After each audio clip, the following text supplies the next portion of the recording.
Hello, and welcome to the webinar titled Exploring a Career in the Environmental Industry, hosted by the Geological Society of America, the American Geosciences Institute, the American Geophysical Union, and the American Institute of Professional Geologists.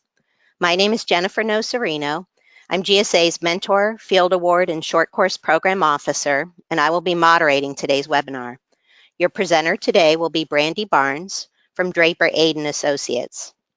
Before we get started, I'd like to go over a few items so you know how to participate in today's event. Everyone is joining the webinar on mute.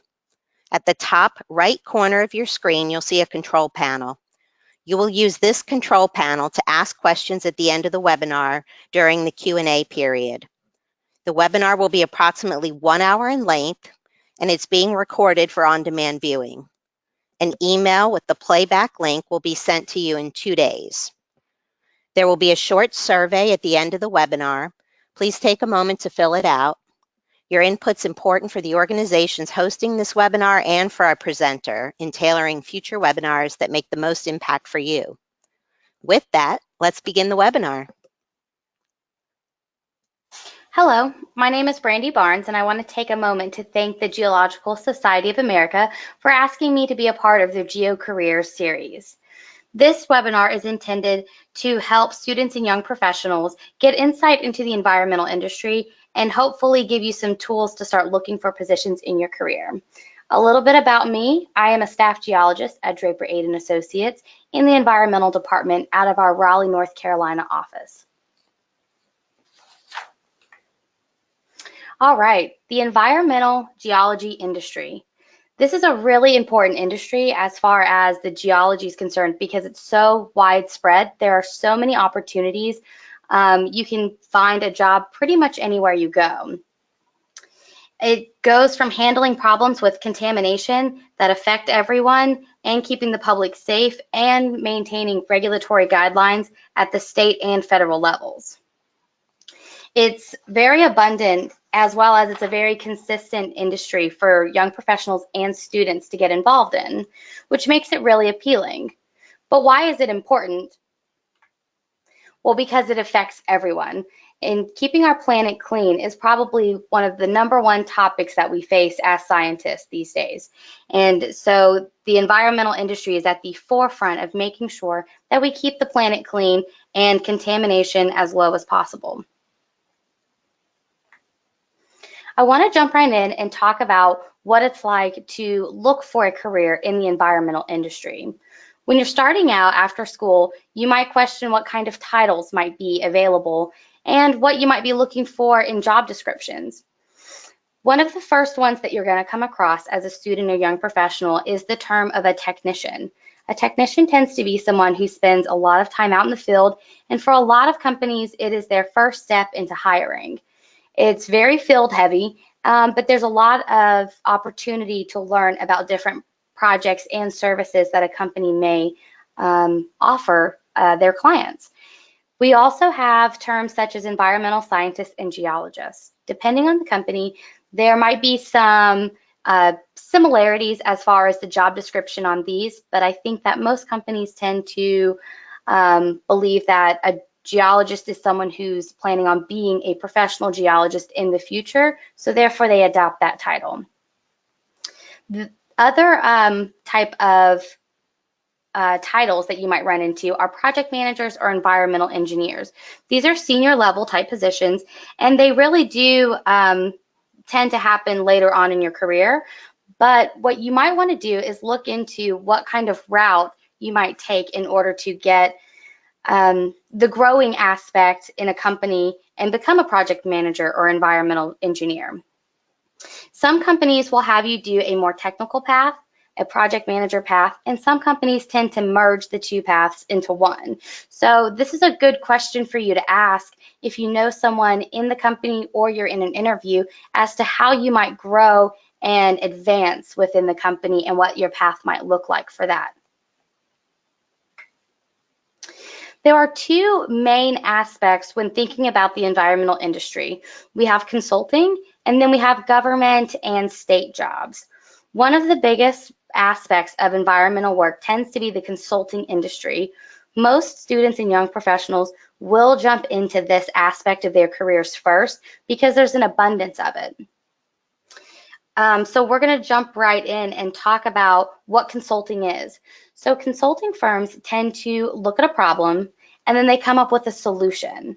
Consulting firms can range from small or large firms, and of course there's some in between there. There's quite a bit of difference when you're considering some salary options, travel, a one-on-one versus a team experience, scope and budget of projects, and services offered to clients. A small firm tends to be maybe a little bit less travel, but you might get a little bit more one-on-one with a mentor or one of your leadership team members or a boss.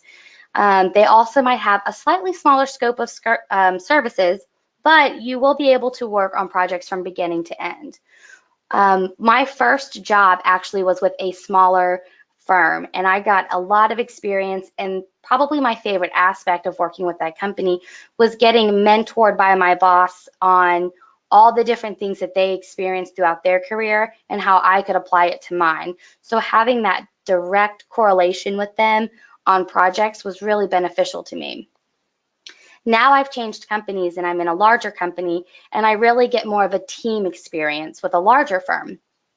I do travel a lot with the team as well, but a team experience means that you might have an engineer, a geologist, technicians, project managers, sometimes even regulators and lawyers on your team to try to combat a problem and come up with a solution that works for everybody.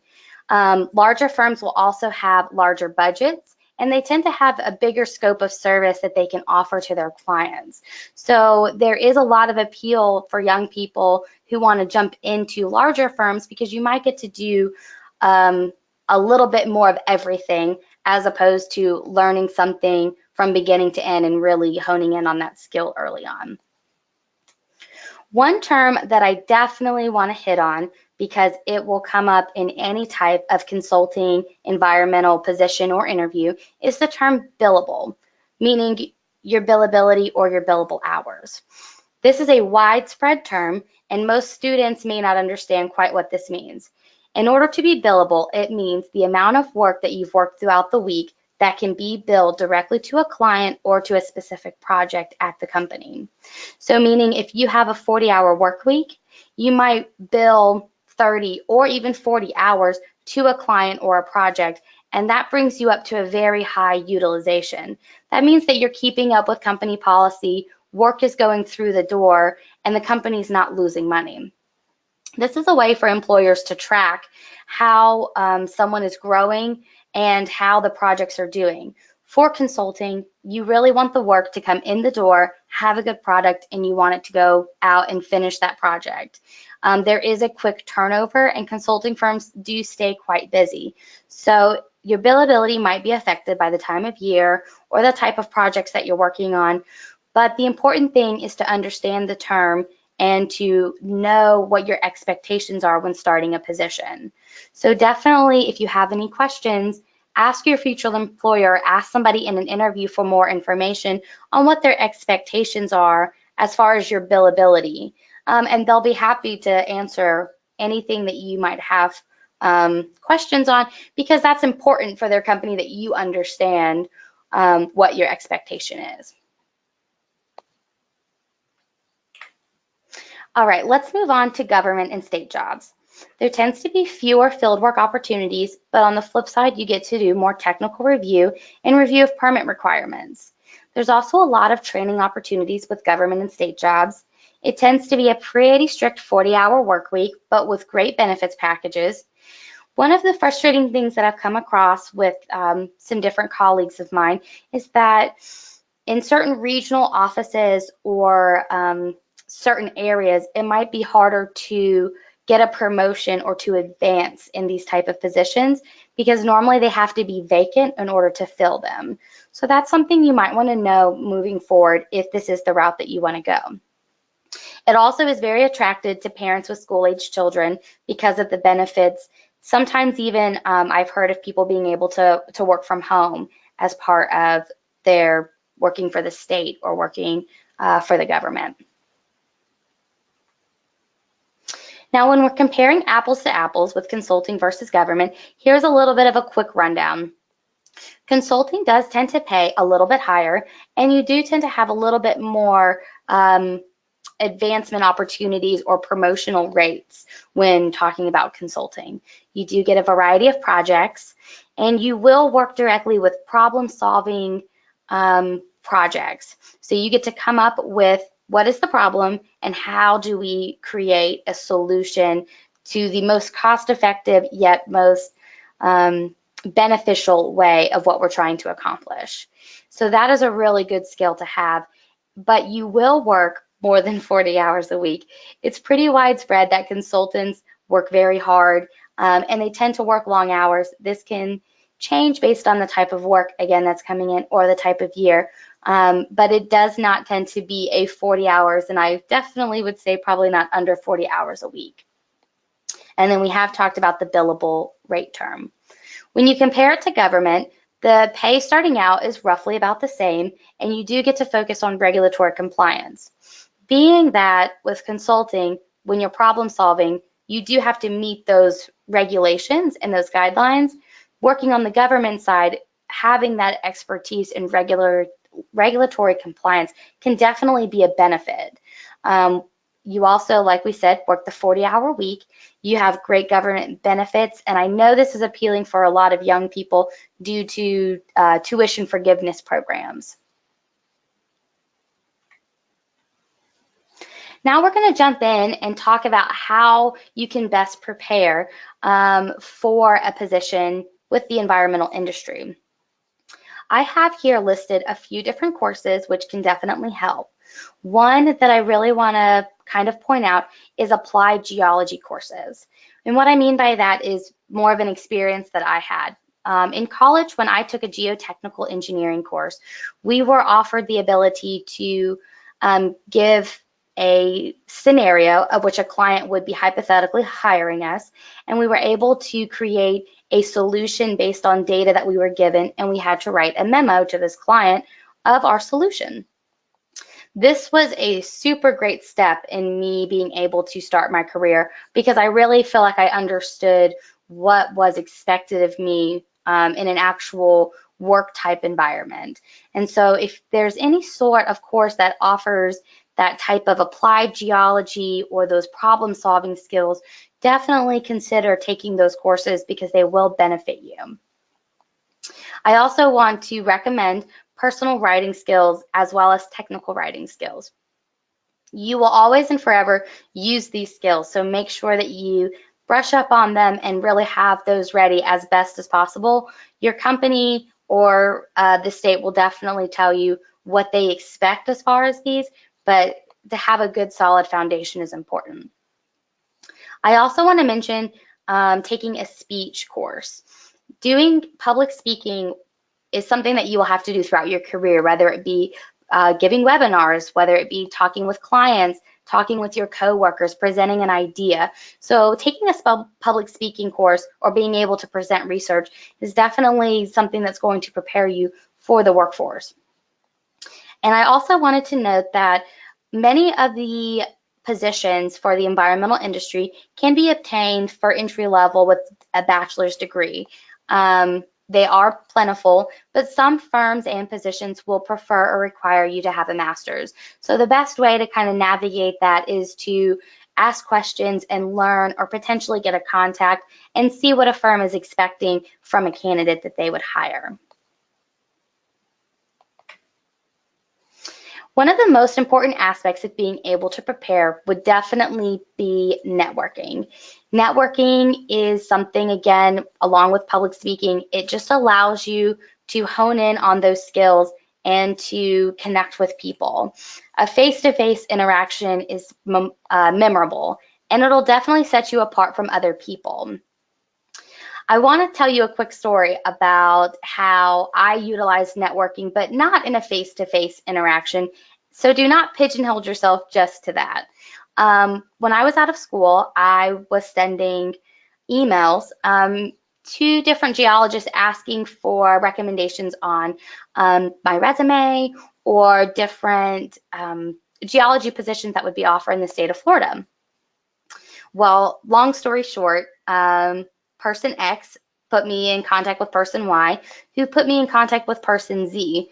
Lo and behold, I would find out that person Z was actually a geologist in the sinkhole industry, which at the time was super fascinating to me. So when I got his email and started corresponding, I started out an email with, "Hey, I see that you're interested and that you've worked and have a lot of experience in the sinkhole industry. And I was just wondering if sometime I could pick your brain, maybe over a cup of coffee or an adult beverage." He ended up emailing me asking for my resume and told me he'd keep an eye out for any positions and that we'd be in touch and maybe we could make something work. Obviously, people get busy, and I continued on my job hunt with online submissions, trying to network the best that I could, but just grinding away 40 hours a week at submitting all these applications online. About 2 months later, I received a phone call from the gentleman who I had asked out for a beverage to pick their brain, and I ended up landing a job with his company. I was the only person that was interviewed and was offered the job on the spot, and it happened to be just what I was looking for. I couldn't have been any more excited about it. So I tell you that story in hopes that you will branch out and really get to know people. Even through an email, you can really make a connection. And he was really only interested in hiring me and not posting this job online. So I hope that there's a takeaway from that. But you can definitely build relationships with people. And this can be valuable for a company by maintaining client relationships. Many companies are going to want you to maintain clients and build work and business development. So if you have great networking skills, then you already have the ability to do that. And last but not least, networking offers you the ability to meet different people that have different career paths in geology, and you can build a mentorship and support system for yourself. I have been fortunate to have many mentors in American Institute of Professional Geologists, as well as the Geological Society of America, and I can tell you that it has been invaluable. I couldn't have done it without the people in my corner to give me advice. So please build those relationships. They are important. Now let's move on to first impressions. First off, your resume shows a snapshot of you, so make sure that it's clean, detailed, and error-free.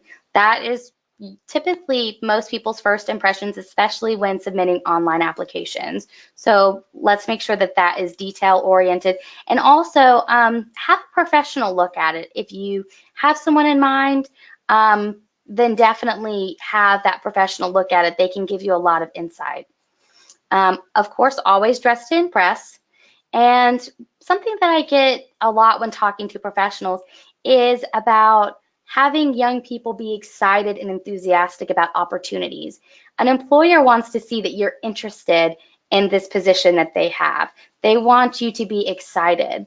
And so make sure that you show them that, and make sure that you show appreciation for your interview and being considered for a position.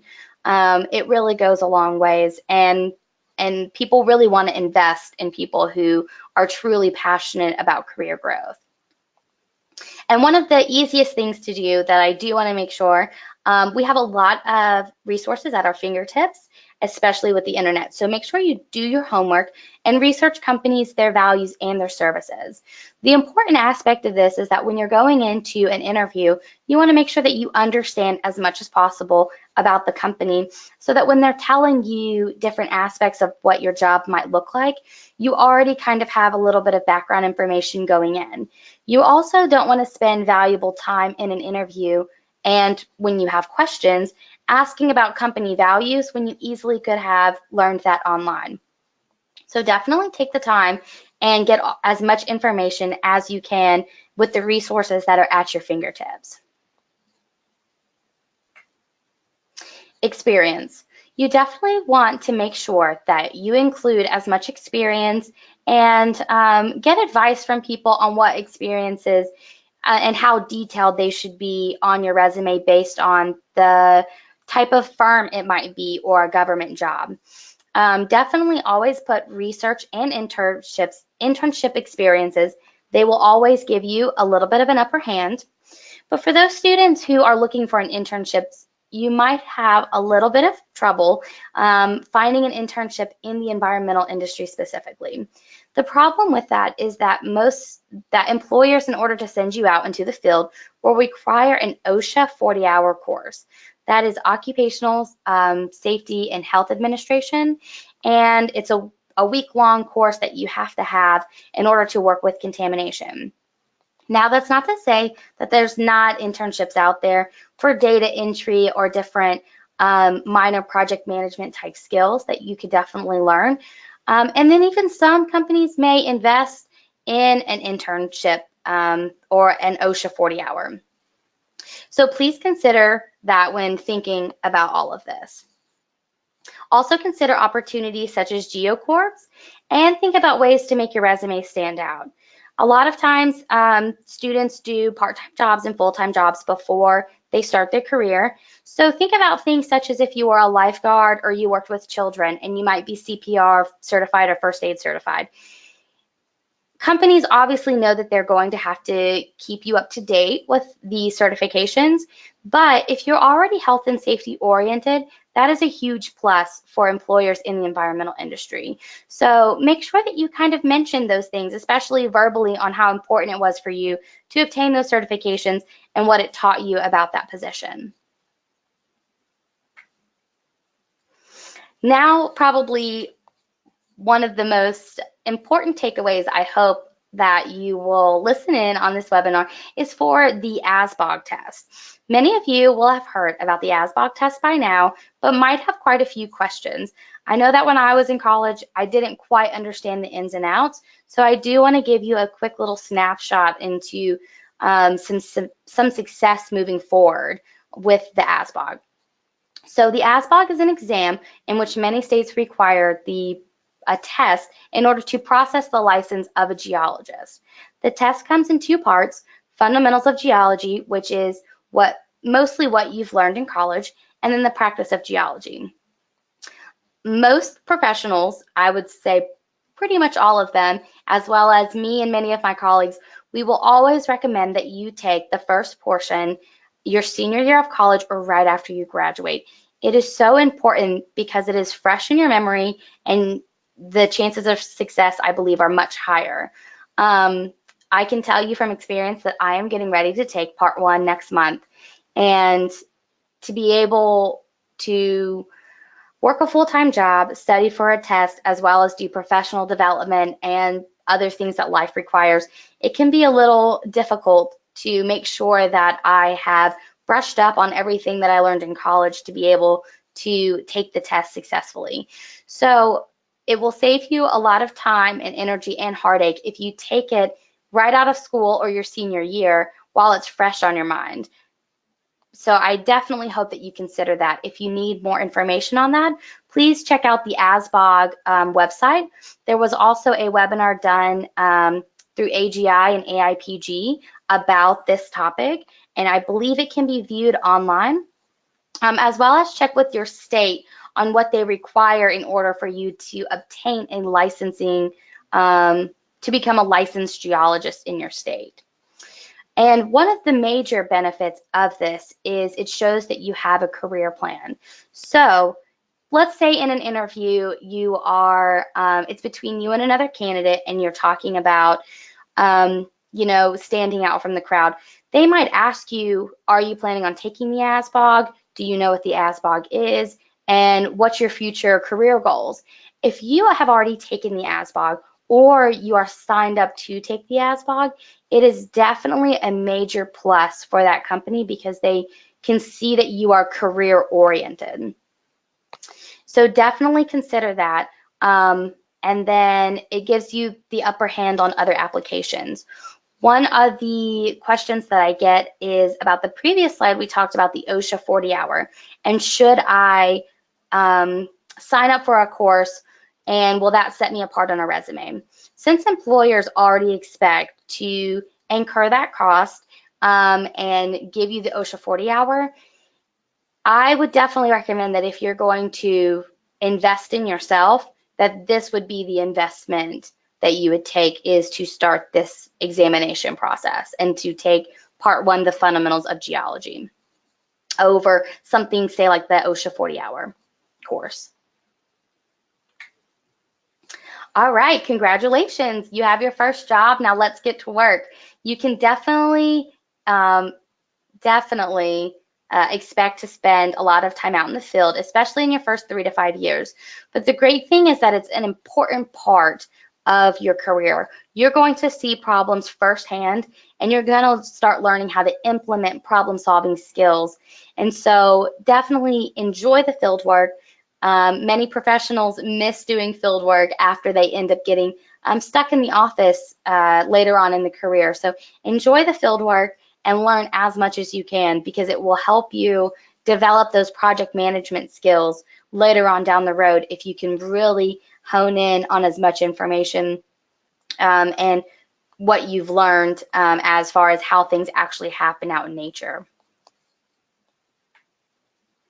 It's a big environment out there, and this is how I started. So I basically just wanted you to be able to see that the environmental industry has a bunch of different topics, and this is some of the different things that I've gotten to do with my company.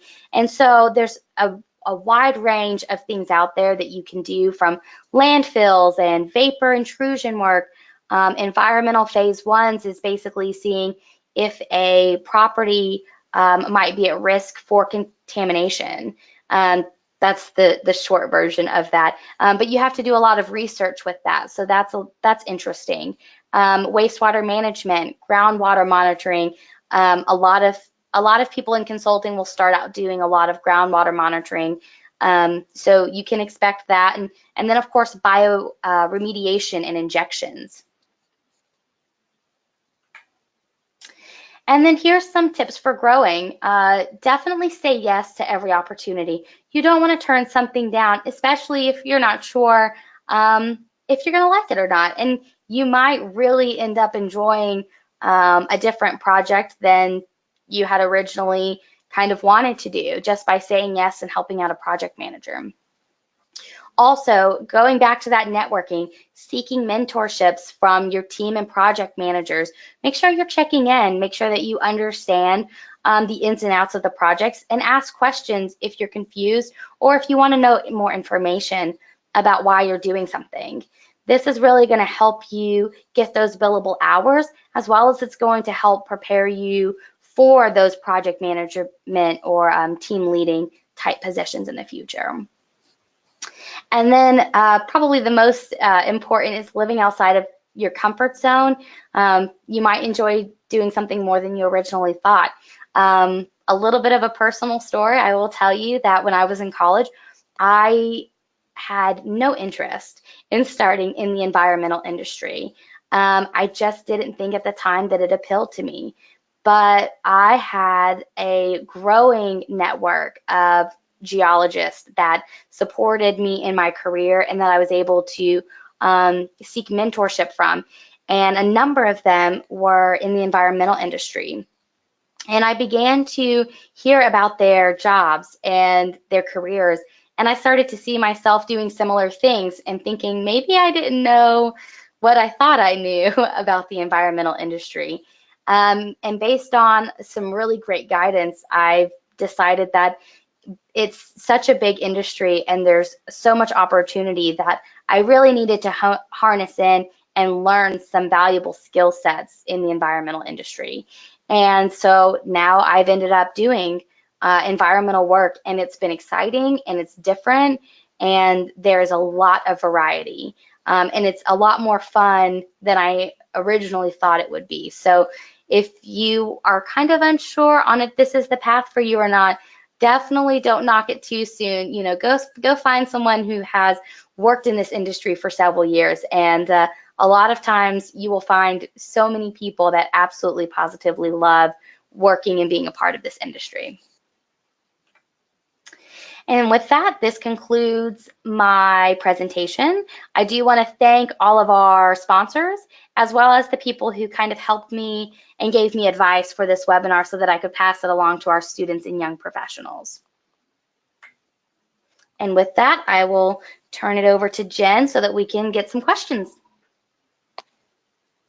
Great, Brandy. Thank you very much. I really appreciate it. And we've gotten quite a few questions in, so I'll go ahead and start posing those. The first one, have you seen applicants with PhDs be at a disadvantage applying to these opportunities so that, yeah, perhaps they have too many degrees, for example? I would say no. Now, there's a little bit more of a niche, but I know that there's a lot of need for that research experience and some of that more pinpointed, specific experience that maybe somebody would learn in graduate school. So I definitely would say that do not count yourself out. I would say go for it and apply. But with that networking, a lot of times if you meet someone with a company that might be looking for, say, someone with a bachelor's, they might be able to give you some insight into how to go about applying for those PhD specific positions. Perfect, thanks. The next question, how easy is it for someone to switch from a consulting firm to a state job and vice versa? I think it's pretty easy, and honestly, from my experience, I've heard that quite a bit. A lot of times, these state and federal regulation programs, because someone who has been in the consulting industry and knows those problem solving skills, they actually end up benefiting when it comes to state and federal agencies because they can kind of pinpoint those experiences into regulations and technical review and making sure that they are going along with guidelines and the requirements. Perfect. So what does your usual day-to-day look like at work?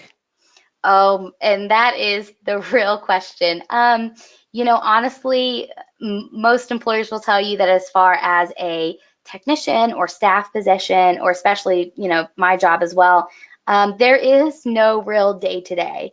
Every day is going to be a little different. It depends on the type of project. I might be out in the field all day. I might be on the field every day for a couple weeks, or I could be doing data entry, writing and putting together boring logs, different type of figures and maps that we might use to give a client the information that they need about the project. Or I might be working on actual reports and technically writing the report or doing research for a report. So as far as the consulting aspect is, there's a lot of variety and there's a lot of room to move and do a bunch of different things and wear a lot of different hats. Okay, so how long do you recommend that a resume should be? Do you recommend that it only be a page long? I will say that from my personal experience, when I started school, I was told it was supposed to be a page. I have talked to many professionals about this, and the general consensus is the resume doesn't need to be any longer than it has to be. So include detailed and pertinent information, but do not include fluff in the resume. So if your resume happens to be 2 pages, then I say make it 2 pages. Starting out, if you're just starting out of school, my recommendation would be to keep it between 1 and 2 pages. But as you start getting a little bit more experience, then there's room for additional pages depending on what your experience is and how you detail that resume.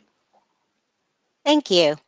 And how important do you feel GIS experience is in getting a job in the consulting environmental industry? I would say that those students and young professionals who have GIS experience definitely have an upper hand. Most, if not all, environmental consulting firms will use GIS type applications or they'll contract the work out. So there's opportunity to have that information as well as being able to create those aesthetically pleasing maps and boring logs. So you definitely have the benefit, but for those students who it's not a requirement to graduate, I definitely think that you can, if you have like an applied geology course or a geologic literature course, I definitely don't think you should pigeonhole yourself to being afraid to apply if you don't have a GIS course. But it does give those students who have it a little bit of an upper an upper hand. Thanks. Have you met individuals in the consulting industry with non-geology backgrounds, for example, geography, environmental studies, or biology? Absolutely. We have a lot of people within Draper Aden who have those backgrounds. Like I said about the career path, sometimes they might be more of an environmental scientist type of title instead of a geologist title, but that doesn't mean that you can't be a part of the environmental industry. Definitely with the geography background, there is room to definitely grow biology and environmental science. So definitely still look into those positions, and there are plenty of opportunities in the industry for those degree programs. Excellent.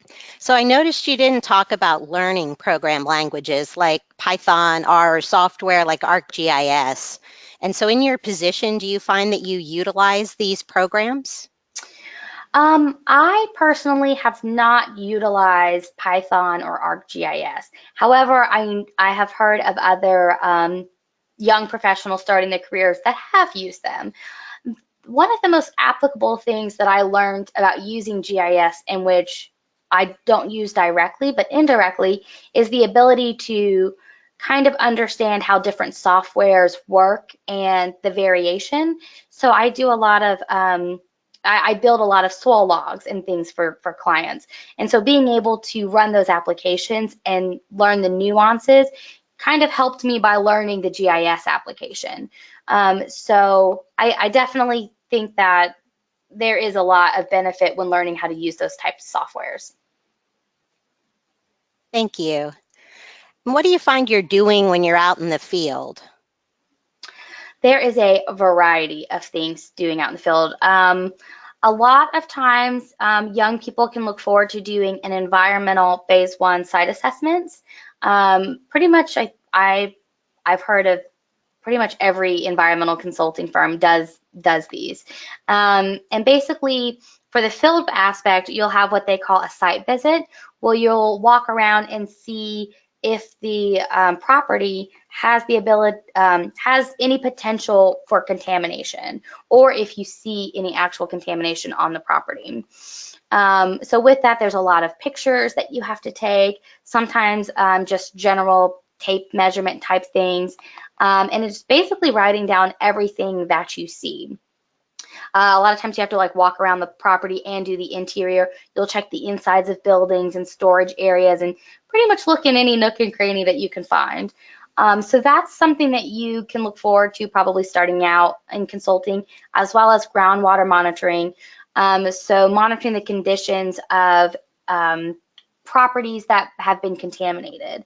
And so you'll spend a lot of time hooking up flow meters and sending them down into wells, and taking different measurements from pH to turbidity, which is the disturbance, and the temperature, and all these different kinds of things. And then that data will then play into how to create a better solution for that particular property for its contamination. So other things that you might can look into is I've done some underground storage tank pulls where we got to see if there was any sort of contamination associated with closing a site that might have previously had or does have underground storage tanks, as well as installing wells and injections in order to pump solutions down into the ground in order to help with contaminated soil and groundwater. So there's a lot of variety out in the field. I couldn't possibly go through everything that you could possibly get to do working out in the field. Thanks so much. As an environmental geologist, how much have you learned on the job compared to what you've learned in a class setting? Is there a lot of hand-holding when you first start your job? I definitely wouldn't say that there is a lot of hand-holding. However, most of what I've learned as far as the environmental industry is concerned was definitely learned on the job. You know, your employer knows that what you know is basic terminology, geology concepts, and then of course your writing and being able to public speak. So they know that you have those basic skills, but they're going to teach you what you need to know. A lot of times you'll get to review regulatory compliances for the state. They'll give you literature such as books to read. You might end up watching different online tutorials about using software programs, but they don't like to handhold. They want to see you kind of thrive and be able to figure out how to do things and ask for help, obviously, if you need it. But they will make sure that you have the tools that you need in order to be successful at your job, and not necessarily have to have learned everything in college. Thanks, Brandy. What is your opinion on waiting to go to a master's program and obtaining a job first? Is it beneficial, or do you recommend going straight to a master's program once you obtain your bachelor's? That it kind of depends on what type of what industry of environmental that you want to go into and what kind of company you want to work for. My personal recommendation, I do not have a master's, and I thought I benefited greatly from entering in the workforce, that I had a little bit more availability as far as what kind of positions, and more, people weren't worried about paying me X amount of dollars because I had a master's. But on the flip side, I have talked to many environmental consultants and professionals that they want a master's degree in order to start with their company. So I think your probably best bet is to kind of dabble in what sort of firm you might be interested, trying to make that contact and ask, what their recommendation might be. A lot of environmental companies might want to send you to school potentially later. So it really kind of depends on where you see yourself going. But I would say your best option is to network and try to get a feel for that yourself. Thank you. What questions would be good to ask your possible employer during an interview? Oh man, there is loads of great questions that you could ask. So probably one of my favorite ones to ask is what sort of growth I might have in the company, or what type of professional development is offered in a company.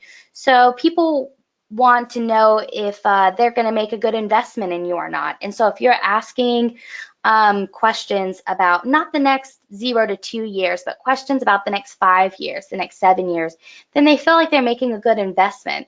They feel like you're passionate about their career, and that makes them in turn passionate about you working for their company.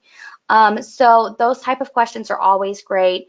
Good ones is what might a day look like, or what type of projects a company might be working on, or try to get some information about those projects. I would also recommend you finding out what the environment is like in the office that you'll be working in. Will you have a direct supervisor?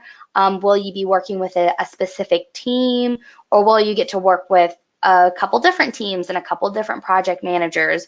And is the work more one-on-one, or is it maybe more team-based? I think that those are questions in which you'll be able to hear their answer and kind of see if that's equally going to be a good fit for you and a good environment for you to work in. So those would be some of the questions I would recommend. I will also note that I would not recommend bringing up raises too early on. I would maybe mention it as what does promotional growth maybe look at like? Is it a set timeline? But I would try to stay away from having the money conversation too early. So keep that in mind, because you definitely don't want to make it sound like you're just there to make money. Okay, thanks. Do you have any information or suggestions on what to ask as a starting salary for a student with a master's degree? As a broad view, I think that there is somewhere maybe on the range that I gave for entry level was about 40 to 45. I would say that you could probably get some, I've heard either way. Some companies hire master's students at 40. Some companies will hire master's students closer to a little 45. There's a little bit of range. It really depends on kind of what your experience was in college and what your master's program kind of entailed. And then I would also say that a lot of companies invest in the person. So if you have a master's degree and you're really personable and they can see you moving and growing in their company, they're going to probably invest a little bit more money in you. So I would still say try to expect maybe around the same range. But if you can find someone that you can talk to within that company or a mentor in your area or in your region, maybe they have a better or closer estimate for what to expect, regionally speaking. Okay, thanks. How much and what type of chemistry does a person in this industry use? There's quite a bit of chemistry that I've used, especially with the bioremediation and remediation efforts and contaminated groundwater. I would say that I felt like I think I had 2 years of chemistry and that prepared me pretty good. An extra chemistry course, if you have that and that is what you're passionate about, probably can't hurt you. It could help you and definitely set you apart for the environmental industry. But I think that the typical course and program requirements, you have enough of a background to get you started for sure. Thanks. Do you have online job board links that you'd recommend? Yes. So most people tend to use Indeed, that there is always a lot of variety. I personally really liked LinkedIn. Sometimes with LinkedIn, you might have a recruiter or somebody in the company that's kind of penned along with the job description. And so that can really help if you're trying to make a connection in the company. So I would definitely look at those first two. Those are the main ones that I used. Thanks, Brandy. Can you give us some examples of different types of firms and different fields within environmental geology? Different types of firms and fields. So I mean, as far as like government work goes, it's kind of divided up into programs. And so, you might have a hazardous waste program or a UST program and all this type of thing. Environmental is kind of similar, depending on the firm and kind of the type of clientele that they get. They could do anything from, landfills to UST closures to groundwater and soil contamination. A lot of these larger global firms, maybe like, Wood Group, I think would be one. Let's see. I mean, even Draper Aden is a bit of a larger firm these days. There is a lot of different types of services and fields that they offer. Some of the smaller engineering consulting firms may have more specific niches due to the amount of services that they can provide, but they equally have a great area of expertise and a lot of great knowledge and information on how to remediate problems. Thanks, Brandy. What is the range of geotechnical questions asked at an interview for an entry-level geologist position? In an interview, I don't know that there's going to be too many geotechnical questions in an interview, especially if you're in the environmental industry. However,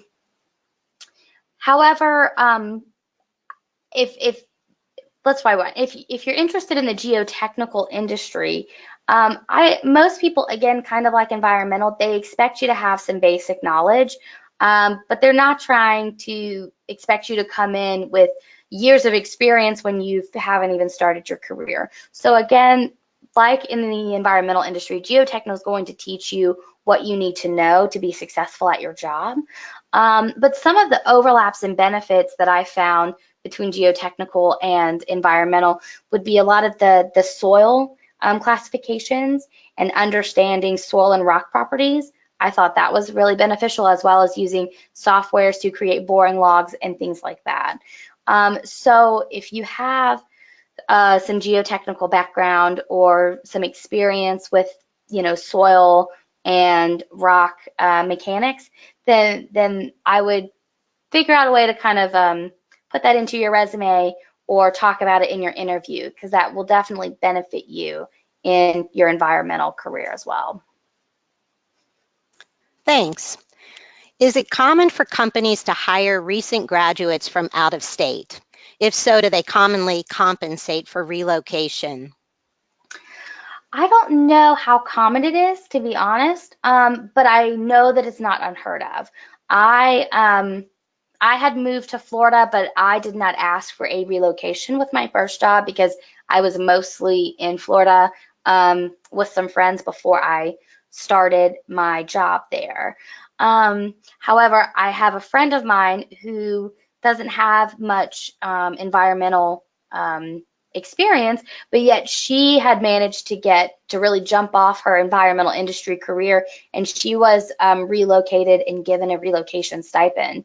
And she moved from, I think, Florida to Arizona. So that's quite a ways. And so I think depending on the person and depending on how great of a fit you'll be for their company, I have heard companies investing in relocating people to come on board. Thanks. How long did it take for you to reach the staff geologist position? I worked for my previous company for about a year with the title of graduate geologist, and I asked about a year in if I could have a title change to staff geologist, and naturally they just said yes. So it really didn't take me very long. I know of some people who have, I think, started out their careers year one, or month one, with a staff geologist title. A lot of firms will vary on kind of where you go from that position, or some firms may have a staff one or staff two, and I think that also goes with government jobs. There might be a scientist one or geologist two. So sometimes a staff geologist can mean, anywhere from 0 to, I would say, maybe 5 or 6 years of experience. Thanks. Did you ever think about pursuing a career in the oil and gas industry? What made you ultimately choose environmental over other options? My college program wasn't really heavy on the oil and gas industry. So there wasn't much exposure for me personally. However, what got me interested in geology was wanting to help people and to do problem solving type jobs. So that's what really interested me in the geotechnical and the environmental industries. Maybe it was a little bit of lack of exposure, but I have found the paths that I've taken very rewarding. So it was just my own personal preference. Thanks, Brandy. I'm an older undergrad, so I have a lot to do to catch up with summer classes. I really wanted summers for internships, but I won't have nearly enough time. What kind of opportunities can I look for to counteract that and still gain some hands-on experience? I currently have about 2.5 years left, including summer courses.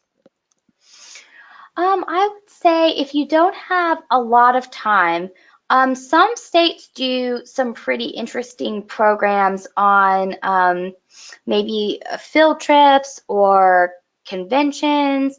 Like, for instance, I've heard in Texas they have a day where they do with AIPG, where you can go out and see how a drill rig is used and to see what kind of equipment is used for groundwater monitoring and mapping techniques. So anything you can do to expose yourself into what the workforce is really like, whether it be attending something where you get to see demonstrations, or whether it be maybe you find a contact with a company and just ask if you can come shadow for a day, or if there's a little bit that you can kind of help out with on the side. Explain that you have a pretty hefty load on your plate, but you're really interested in the company and being involved. Sometimes people will, like I said, invest in people and get creative.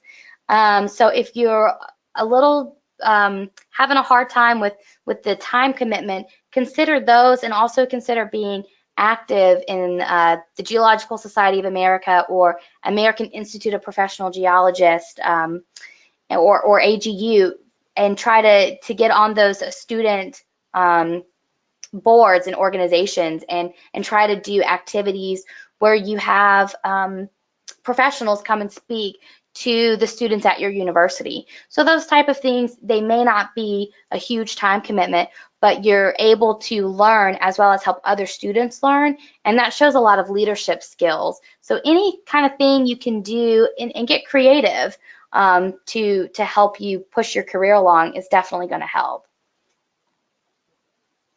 Excellent, thanks. So you mentioned you're studying for the ASBOG. How are you studying for it? I am basically reading a lot of articles and I've taken the ASBOG book, and I'm reading it cover to cover and practicing as much as I can. I think its Reg Review offers a study guide as well as practice tests and flashcards. So I have invested in all sorts of study materials. And then I believe that there's also some different webinars and online sources in order to take courses to help with that. So I definitely recommend looking into that information. And even if you are debating on taking the test, go ahead and look at the Reg Review book. Go ahead and order it.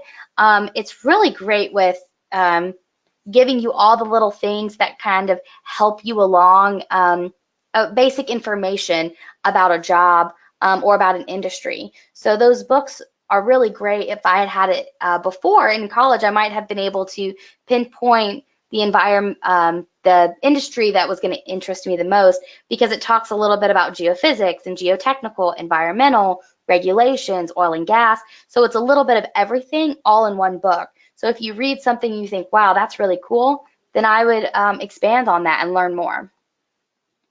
Thanks, Brandy. We're right at the hour, but I'll go ahead. This will be a quick question. I'll go ahead and ask this.